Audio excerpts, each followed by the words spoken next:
আসসালামু আলাইকুম রহমতুল্লাহ। তিনটি হরফের সঙ্গে তিনটি হরফের সঙ্গে পেশ লাগিয়ে কিভাবে পড়তে হয় দেখিয়ে দেব। পেশ, জবর, জের, পেশ। র পেশ রু, সিন পেশ সু, রুসু। লাম পেশ লু, রুসুলু। সিন পেশ সু, দাল পেশ দু, সুদু। সিন পেশ সু, সুদুসু। ফা পেশ ফু, কফ জের কি, ফুকি। দাল জবর দা, ফুকিদা। কফ পেশ কু, তা জের তি, কুতি। লাম জবর লা, কুতিলা। নুন পেশ নু, কাফ জের কি, নুকি। সিন জবর সা, নুকিসা। কাফ জবর কা, ও পেশ রু, কারু।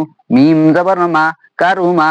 আইন পেশ উ, লাম জের লি, ওলি। মিম জবর মা, ওলিমা। হা পেশ হু, দাল জের দি, হুদি। ইয়া জবর ইয়া, হুদিয়া। صاد পেশ সু, হা পেশ হু, সুহু। ফা পেশ ফু, সুহুফু। ওয়াও পেশ উ, সিন জের সি, উসি।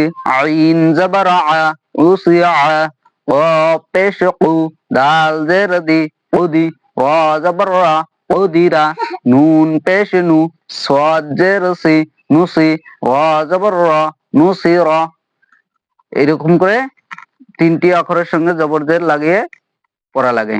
ইনশাল্লাহ আমরা পড়বো। আসসালামু আলাইকুম।